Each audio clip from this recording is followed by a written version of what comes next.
Hi hello ನಮಸ್ಕಾರ, welcome to ಹೆಬ್ಬರ್ಸ್ blog. ನಾನು ನಿಮ್ಮ ಸಾಹಿತ್ಯ.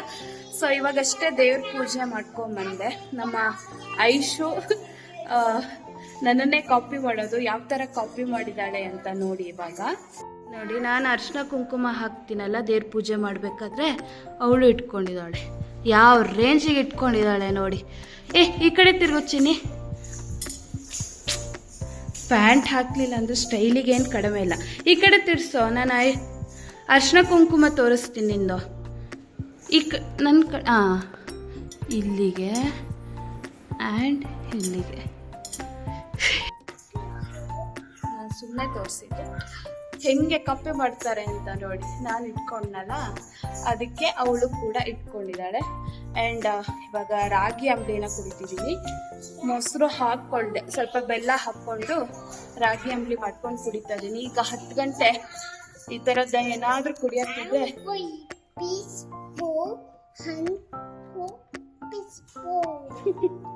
ಏನಾದ್ರು ಇದ್ರೆ ಚೆನ್ನಾಗಾಗತ್ತೆ ಬೇಸಿಗೆಗೆ.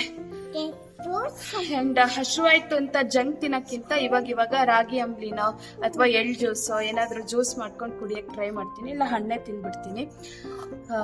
ಸ್ವಲ್ಪ ರಿಸಲ್ಟ್ ಕಾಣ್ತಾ ಇದೆ ವೆಯ್ಟ್ ಲಾಸಲ್ಲಿ. ಇದನ್ನೇ ಕಂಟಿನ್ಯೂ ಮಾಡೋಣ ಅಂತ ಅಂದ್ಕೊಂಡಿದ್ದೀನಿ.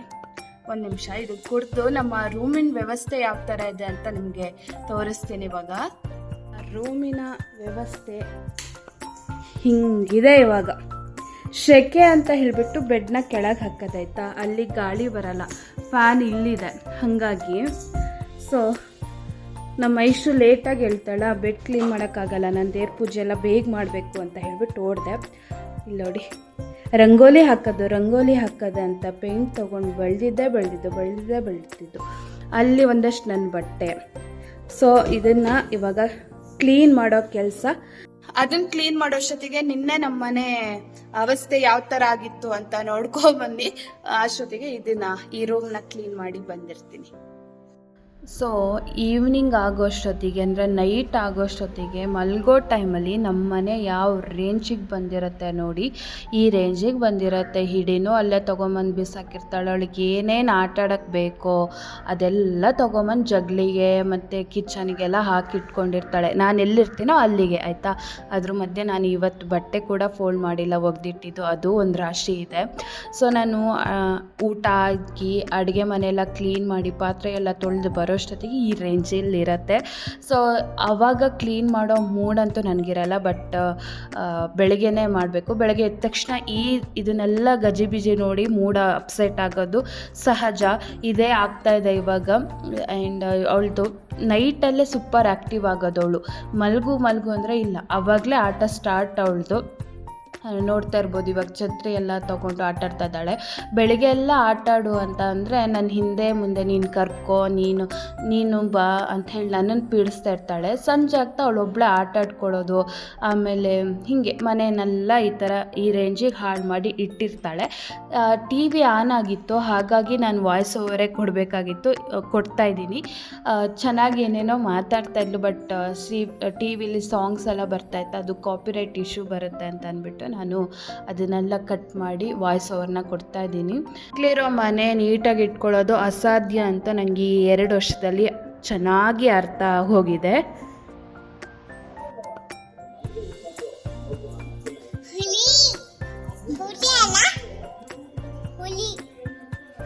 ಈ ವರ್ಷದ ಮ್ಯಾಂಗೋ ಸೀಸನ್ ಸ್ಟಾರ್ಟ್ ಆಯ್ತಲ್ಲ, ಇನ್ನೂ ಒಂದು 15-20 ದಿನ ಹೋಗ್ಬೇಕನ್ಸುತ್ತೆ. ಇವಾಗ ಸಿಕ್ಕಾಪಟ್ಟೆ ಹುಳಿ.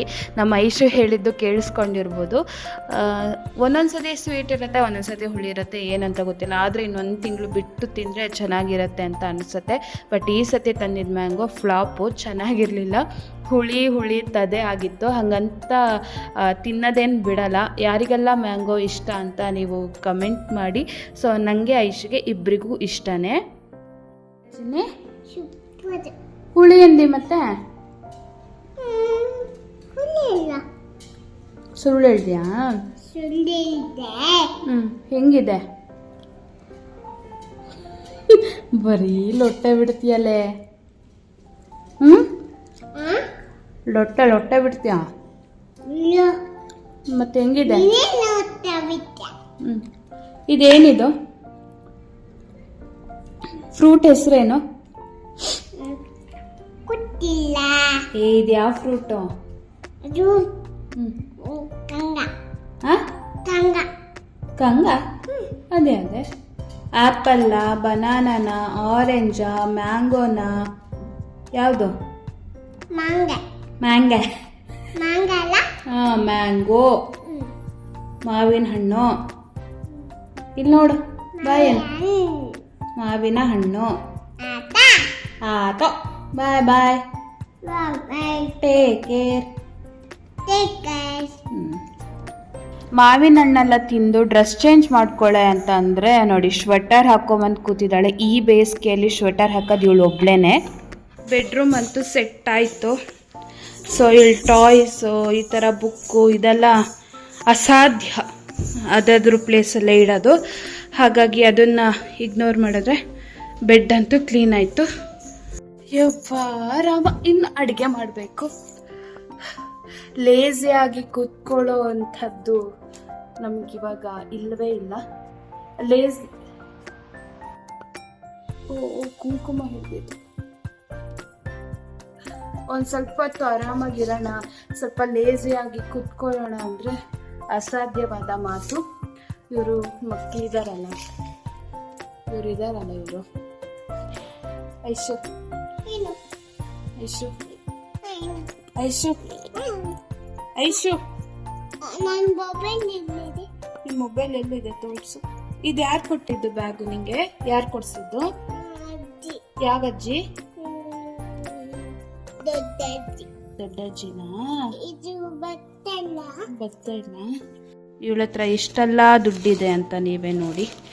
45,000 ಇದೆ ಗೈಸ್ ಈ 2 ವರ್ಷಕ್ಕೆ. ನೋಡಿ ನೋಡಿ, ಎಲ್ಲೆಲ್ಲೋ ದುಡ್ಡು, ಎಲ್ಲೆಲ್ಲೋ ದುಡ್ಡು. ಇದ್ರ ಮಧ್ಯೆ ಇವಾಗ ಮೊಬೈಲ್ ಹುಡ್ಕೊಡ್ಬೇಕು ಅವಳ ಹತ್ರ.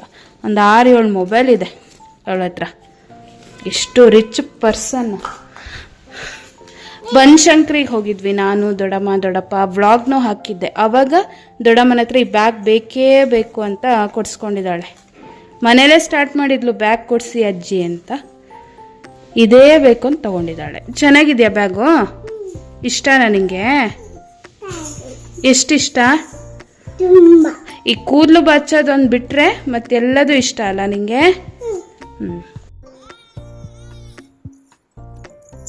ಏನಾಯ್ತು?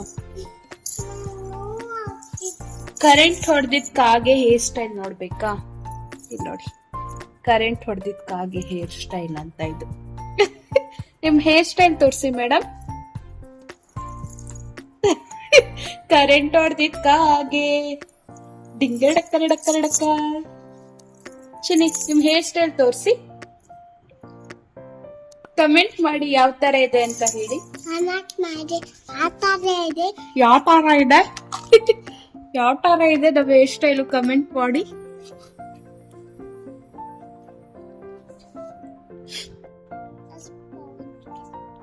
ಏನದು? ವಿಡಿಯೋ ಮಾಡ್ತಾ ಇದ್ಯಾ? ಯಾರನ್ನ? ಅವ್ರನ್ನ ಇಟ್ಕೊಂಡು ಹೆಂಗ್ ಮಾತಾಡ್ತಾರೆ ಅಮ್ಮ? ಮಾತಾಡೋ.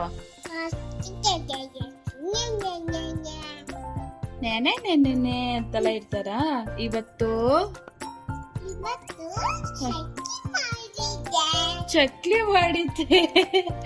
ಇವಳು ಒಬ್ಳು ಇದ್ಲು ನನ್ನ ಟೀಸ್ ಮಾಡಕ್ಕೆ. ಇವಳು ಟೀಸ್ ಮಾಡ್ತಾಳೆ ನನ್ನ. ಇವಳು ನಮ್ಮ ಐಶು ಗುಂಡಮ್ಮನೂ ಟೀಸ್ ಮಾಡ್ತಾಳೆ. ಏನಾಯ್ತು? ಮೊಬೈಲ್ ಎಲ್ಲಿ ಇಟ್ಟಿದ್ದೀ? ನಂಗೆ ಗೊತ್ತಿಲ್ಲ. ಇಲ್ಲಿ ನೋಡಿ, ಇದು ಇವಾಗಲೇ ಬುದ್ಧಿ ಬಂದಿದೆ ಆರ್ಗನೈಸ್ ಮಾಡ್ಕೊಳ್ಳೋಕ್ಕೆ.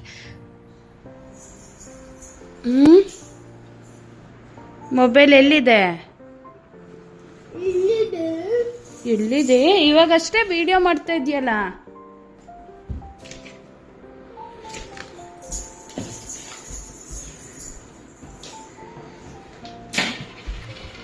ನೋಡಿ, ಮೇಕಪ್ ಐಟಮ್ಸ್ ಎಲ್ಲ ಇಟ್ಕೊಳಕ್ಕೆ ಅವಳಿಗೆ. ಅಲ್ಲ, ಹೇರ್ ಆಕ್ಸೆಸರೀಸ್ ಇಟ್ಕೊಳ್ಳೋ ಜಾಗ ಅಲ್ಲ ಚಿನ್ನಿ. ಸೊ ಅಡುಗೆ ಮಾಡೋಣ ಅಂತ ಬಂದೆ. ಹಸುವಾಗುತ್ತಲ್ವ ಮಧ್ಯ 11 ಗಂಟೆಗೆ. ಆವಾಗ ನಮ್ಮ ಐಶುಗೆ ಟೊಮೊಟೊ ಸ್ನ್ಯಾಕ್ಸ್, ನಮಗೆ ಸೌತೆಕಾಯಿ, ಉಪ್ಪು ಖಾರ ಹಾಕಿರುವಂತಹ ಸೌತೆಕಾಯಿ. ರೆಸಿಪಿ ಚಾಟ್ ಮಸಾಲ ಹಾಕ್ತವನೆ, ಖಾರ ಬೇಡ ಅಂತ. ಟೇಸ್ಟ್ ನೋಡೋಣ. ಒಂದು ಚಾಟ್ ಮಸಾಲ ಜಾಸ್ತಿ ಇರೋದು ತಗೋತೀನಿ.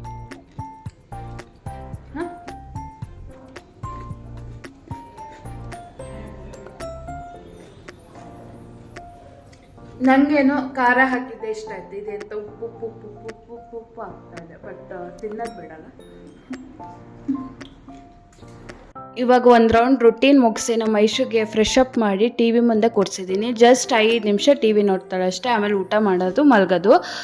ಇವಾಗ ಮತ್ತೆ ನೋಡಿ ಹಾಸಿಗೆ ಪರಿಸ್ಥಿತಿ ಯಾವ ರೇಂಜಿಗೆ ಬಂದಿದೆ ಅಂತ. ಇದನ್ನು ಕ್ಲೀನ್ ಮಾಡಬೇಕು. ಈ ಲೈಫ್ ನೋಡಿದಷ್ಟು ಈಸಿನೇ ಇಲ್ಲ, ಮದರ್ಹುಡ್ ಲೈಫು. ಯಾವಾಗಲೂ ನಮ್ಮ ದೊಡ್ಡಮ್ಮ ಅಮ್ಮೆಲ್ಲ ಹೇಳೋರು, ನೀನು ತಾಯಿಯಾದಾಗಲೇ ನಮ್ಮ ಕಷ್ಟ ಏನು ಅಂತ ನಿಂಗೆ ಅರ್ಥ ಆಗೋದು, ಅಲ್ಲಿ ತನಕ ನಿಮಗೆ ಈ ಕಷ್ಟ ಎಲ್ಲ ಅರ್ಥ ಆಗಲ್ಲ ಅಂತ.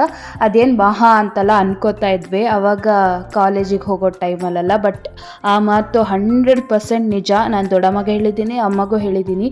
ನೀವು ಅವಾಗೆಲ್ಲ ಹೇಳ್ತಿದ್ದಿದ್ದು ಮಾತು 100% ನಿಜ. ಟೈಮ್ ಟು ಟೈಮ್ ನಮ್ಗೆ ಊಟ ತಿಂಡಿ ಎಲ್ಲ ಮಾಡಿಕೊಡ್ತಿದ್ರು ನಮ್ಮ ದೊಡ್ಡಮ್ಮ ನಮ್ಮಮ್ಮ ಎಲ್ಲ. ಆದರೂ ಅವರಿಗೆಲ್ಲ ಬೈಯೋದು, ಸಿಟ್ಟು ಮಾಡೋದು ಎಲ್ಲ ಮಾಡ್ತಾಯಿದ್ವಿ. ಬಟ್ ಇವಾಗ ಗೊತ್ತಾಗ್ತಾ ಇದೆ ಪಾಪ ಅವ್ರು ಎಷ್ಟು ಕಷ್ಟ ಇತ್ತು ಅಂದರೆ. ಹಳ್ಳಿ ಜೀವನ, ಪೇಟೆಲಾದರೂ ಒಂದು ರೇಂಜಿಗೆ ಸುಧಾರಿಸ್ಬೋದು, ಹಳ್ಳಿಲಿ ಸಿಕ್ಕಾಪಟ್ಟೆ ಕೆಲಸ ಇರುತ್ತೆ. ಆದರೂ ನಮಗೆ ಬೈದೆ ತಾಳ್ಮೆಯಿಂದ ನಮಗೇನು ಬೇಕೋ ಅದನ್ನೆಲ್ಲ ಮಾಡಿಕೊಡ್ತಾಯಿದ್ರು. ಆ ತಾಳ್ಮೆ ಆಗಿರ್ಬೋದು, ಆ ಸ್ಯಾಕ್ರಿಫೈಸಿಂಗ್ ಲೈಫು ಇವಾಗಿನ ಜನ್ರೇಷನ್ ಮದರ್ಗೆ ಅಷ್ಟಿಲ್ಲ ಅಂತಲೇ ನಾನು ಅನ್ಕೋತೀನಿ. ಇವಾಗ ತಾಳ್ಮೆನೇ ಇಲ್ಲ. ಒಂದು ಸ್ವಲ್ಪ ಹಿಂಗೆ ಕಿರಿಕಿರಿ ಆಯ್ತಂತ ಒಂದು ಮಾತು ಬೈತೀವಿ ಅಥವಾ ಒಂದು ಸ್ವಲ್ಪ ಹೊಡೆಯೋದು ಅದೆಲ್ಲ ಮಾಡಿಬಿಡ್ತೀವಿ. ಬಟ್ ಏನೇ ಆದರೂ ಮದರ್ಹುಡ್ ಲೈಫ್ ಕಷ್ಟನೇ. ಸೊ ಪೇಷನ್ಸು ಸ್ಯಾಕ್ರಿಫೈಸಿಂಗ್ ಇರಲೇಬೇಕು ಮದರ್ ಆದಮೇಲೆ. ಐಶು ಜಸ್ಟ್ 5 ನಿಮಿಷನೂ ಆಗಿಲ್ಲ ಟಿ ವಿ ನೋಡೋಕ್ಕೆ ಸ್ಟಾರ್ಟ್ ಮಾಡಿ. ನೋಡಿ ಅವಳ ಅವಸ್ಥೆ. ನೆಟ್ಟು ಕುತ್ಕೊಂಡಂತೂ ನೋಡಲ್ಲ. ಬ್ಯಾಟ್ರಿ ಫುಲ್ ಲೋ ಆಗಿದೆ. ಇನ್ನು ಬೇಗ ಬೇಗ ಊಟ ಮಾಡಿಸಿ ಮಲಗಿಸ್ಬೇಕು. ಸೊ ಹೀಗೆ ಮಕ್ಕಳು ಬಿಸಿ ಬಿಸಿ ಸ್ನಾನ ಆದಮೇಲೆ ಜಾಸ್ತಿ ಹೊತ್ತು ಟೈಮ್ ತೊಗೊಳ್ಳಲ್ಲ, ಬೇಗ ಮಲಗ್ತಾರೆ. ಇವಾಗ ಊಟಕ್ಕೆ ಬಂದುಬಿಟ್ಟು ವೆರಿ ಸಿಂಪಲ್ ಮೂಲಂಗಿ ಸಾಂಬಾರು ಮಾಡಿದ್ದೀನಿ ಅಷ್ಟೇ. ಅದ್ರ ಜೊತೆ ರೈಸು ಮತ್ತು ಸ್ವಲ್ಪ ಬೆಳಿಗ್ಗೆದು ಬ್ರೇಕ್ಫಾಸ್ಟ್ ಉಳಿದಿತ್ತು ಪುಳಿಯೋಗರೆ, ಅದನ್ನು ತಿಂದ್ಕೊಂಡು ನಮ್ಮ ಲಂಚ್ನ ಮುಗಿಸ್ತೀವಿ. ಇವತ್ತಿನ ವ್ಲಾಗ್ ಕೂಡ ನಾನು ಇಲ್ಲಿಗೆ ಮುಗಿಸೋಣ ಅಂತ ಅನ್ಕೊಂಡಿದ್ದೀನಿ. ನಿಮಗೆ ಈ ವ್ಲಾಗ್ ಇಷ್ಟ ಆಗಿರ್ಬೋದು, ಡೈಲಿ ವ್ಲಾಗ್ಸ್. ಸೊ ಇಷ್ಟ ಆದರೆ ಗೊತ್ತಲ್ವಾ, ಪ್ಲೀಸ್ ಲೈಕ್, ಶೇರ್, ಕಮೆಂಟ್, ಹಾಗೆ ಸಬ್ಸ್ಕ್ರೈಬ್ ಮಾಡಿಕೊಂಡು ನನ್ನ ಚಾನಲ್ಗೆ ಸಪೋರ್ಟ್ ಮಾಡಿ ಅಂತ ಕೇಳ್ತೀನಿ. ಈ ವಿಡಿಯೋ ನೋಡಾದ್ಮೇಲೆ ನಿಮಗೆ ಇಂಟ್ರೆಸ್ಟ್ ಅಂತ ಅನ್ಸಿದ್ರೆ ನನ್ನ ಓಲ್ಡ್ ವಿಡಿಯೋಸ್ನ ನೋಡಿ. ರೆಸಿಪೀಸ್ನ ಶೇರ್ ಮಾಡಿದ್ದೀನಿ, ಬ್ಯೂಟಿ ಟಿಪ್ಸ್ನ ಶೇರ್ ಮಾಡಿದ್ದೀನಿ, ಇನ್ನು ಮುಂದಕ್ಕೂ ಶೇರ್ ಮಾಡ್ತೀನಿ. ಅದೆಲ್ಲ ನಿಮ್ಗೆ ಇಷ್ಟ ಆದರೆ ಸಪೋರ್ಟ್ ಮಾಡಿ ನನ್ನ ಚಾನಲ್ಗೆ ಅಂತ ಕೇಳ್ತಾ ನಾನು ಮುಂದಿನ ಬ್ಲಾಗ್ ಅಲ್ಲಿ ಸಿಗ್ತೀನಿ. ಅಲ್ಲಿ ತನಕ ಎಲ್ಲರಿಗೂ ಬಾಯ್ ಬಾಯ್, ನಮಸ್ಕಾರ, ಟೇಕ್ ಕೇರ್.